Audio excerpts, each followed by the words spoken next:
Welcome to a new photography tutorial video. Today we're going to work on this image that I took in, it's in Yoho National Park. The place is called Lake O'Hara, and this lake specifically is called Lake McArthur. And probably it's one of the best places that I visited for landscape photography. It's actually very difficult to take a bad picture in this place, as you can see. All right, so we're going to get started. First thing we're going to do, as usual, we're going to do the lens corrections. We click on remove chromatic aberration and enable profile corrections. And here the lens that I use is selected. Okay, next thing we're going to do is work on the cropping. And here it's very important, as I have mentioned before, we want to have a very good composition on your image. That's one of the key things in photography. I'm going to press the L key to turn off the background, and I'm just going to drag the frame. And what I like to do here is think or focus on what's the main point that I want to focus on the main point that I want to enhance, or, I guess the best way to describe it, I always try to focus on the main point of attraction when I'm taking a picture. What is the main point? And that's kind of the guide that I use to do the composition of the image. So I think this is okay. I press the L key again.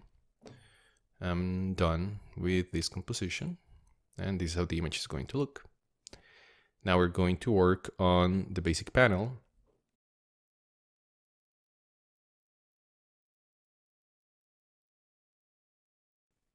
And the first thing we're going to do is adjust the temperature. So for this specific image, it was kind of in the afternoon, so I want to bring a little bit of warmth. Not too much, because I still want to keep that blue. So maybe close to 7,000, I think that's okay. And the tint, I'm going to just reduce it a little bit. Usually I'm shooting with Canon. From what I've read, usually Canon, it needs a little bit more green in the image. It's a little bit more reddish. So I'm just going to decrease it a little bit with the down key. I think +7 is fine. If I do less than that, it gets too green. So +7 is okay. I like to skip exposure and contrast adjustments. I do them at the end after I'm done with all these other adjustments. And the next thing we're going to do is decrease the highlights. So in this case, I do -100. I usually expose the image to the right, which means there's a lot of light and we're close to clipping of the highlights or of the whites. Double clicking, I can see the original. Again, I drag it all the way to the left, and I think this is better. As I decrease it, I can see more details on the white parts of the mountain where there's a lot of snow.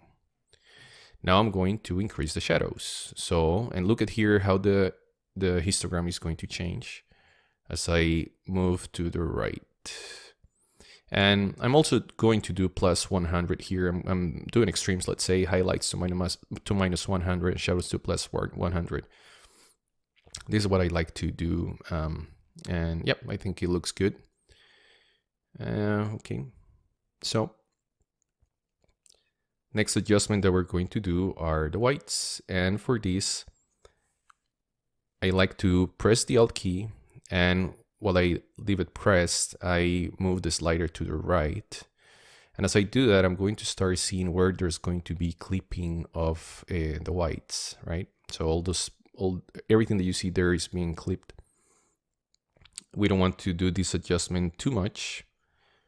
Just kind of a little bit before you start seeing the clipping is what I like to do. So around +15, I think it looks okay. When you put the mouse over the histogram and you leave it there, is saying show highlight clipping. And you can see on the mountain, I don't know if you're going to notice this on the video, but there's a few pixels that look red, which they're being clipped when. I'm okay with that. And then I work on the black, same thing. I press the Alt key, I leave it pressed, and I move the slider to the left. And for this specific case, I'm just making them a little bit darker. I guess around -10 is a good value. So just enhancing a little bit the like the shadows that we have here on these trees in the foreground. All right. So next thing that we're going to work on is on the presence section. I usually don't use very often the texture slider. I like to move to the clarity slider, and I have said before, as I have said before, we don't want to do this too strong. If I do it too much, the image is going to start looking a little bit strange, a little bit unnatural. Double clicking, you can go back to the original settings. And for this specific image, I usually like to keep around 10, but I think for this case, plus 14 looks good. What happens when you do too much clarity, you're going to see a haloing effect around edges. In this specific case, we're good at plus 14.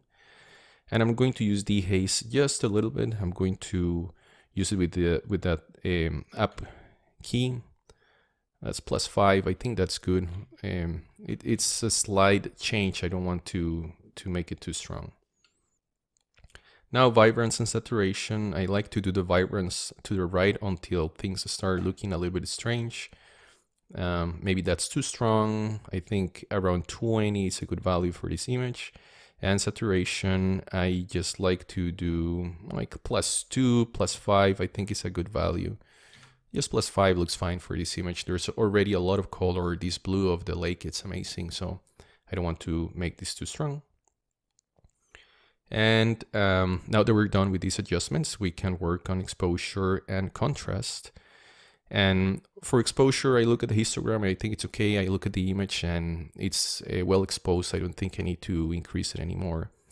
But I do like to increase the contrast. So just I put the mouse on top of the contrast slider. I'm going to press the up key. That's +5, that's +10. +15 maybe is too much. I'm going to double click to see the original, see the change. I think around +8, +13, it's okay. I think let's do a +8 for this one. Okay, very good. Now, I think we're done with the basic panel. I'm just going to close it.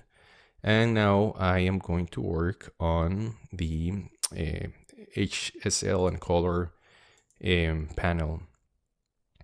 And first I like to adjust the saturation. And for this specific image, I want to increase the yellows. I think there's good yellows here and there's some green as well. So I'm just going to increase the yellows until I find that sweet spot that I like. If you press the up key, you see it goes in increments of 5. If you do it with shift, you hold shift and then up, it does +20, +40. Okay, so let's do +75. You can see how the yellows came up here. I think that's a good value there.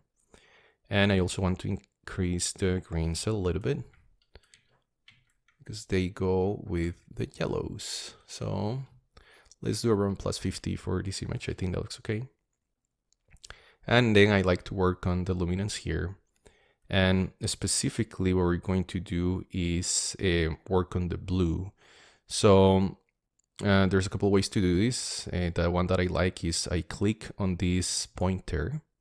Then I go to the color that I want to adjust. In this case, I just put the mouse on the blue sky. And I'm just going to hit the up key. Here, making the blue lighter, because it's already dark enough, I think. So around +5, I think that's good enough. And that's all I'm going to do in this panel. Okay. Next thing, we're going to work on the detail panel. And now we're going to apply the masking. So I'm going to hold the L key. I'm going to move the slider to the right. And the white areas is where we're going to apply the sharpening effect. The black area, it's not going to be adjusted.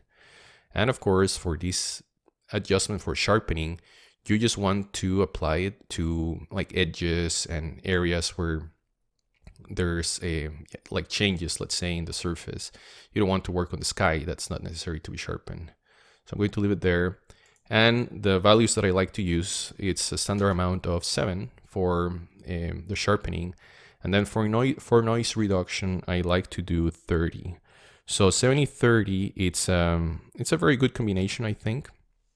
And keep in mind, whenever you do these adjustments, it's good to zoom the image to 1:1 ratio, so you can actually see how things are getting sharper and how the noise is being cleaned on your image. So keep that in mind. 70-30 is okay. I think for this image, actually, I can do more than 70, but we're not going to look at that right now. It's not necessary, let's say. If I was doing this, maybe I'll work on this image a little bit more later, but if I'm working specifically for a print, then I'm going to be a lot more detailed. I'm going to spend a lot more time doing these adjustments. I want to get the best possible sharp image. So I'll be adjusting this a lot. I'll be zooming in a lot, making sure that there's no noise. I want the best image for print. So, but right now I think, yes, that's okay. 70 and 30 is going to be good enough. And the other thing that I like to adjust is the color noise reduction. I do it to 100. And again, this is more specific for printing than for web, especially with an image like this that's very clean. I can show you something here. Let's see. So if you press the I key, you're going to see the information on the image in the top left. These are the settings of the camera when I took the picture. And as you can see, the ISO is 100, which is the lowest value in my camera. So there's pretty much no noise in this image. Also, it was 0.6 seconds.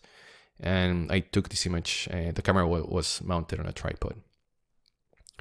All right, so yeah, very low ISO is very important for landscape photography. You want very low noise. That's key, especially again for printing.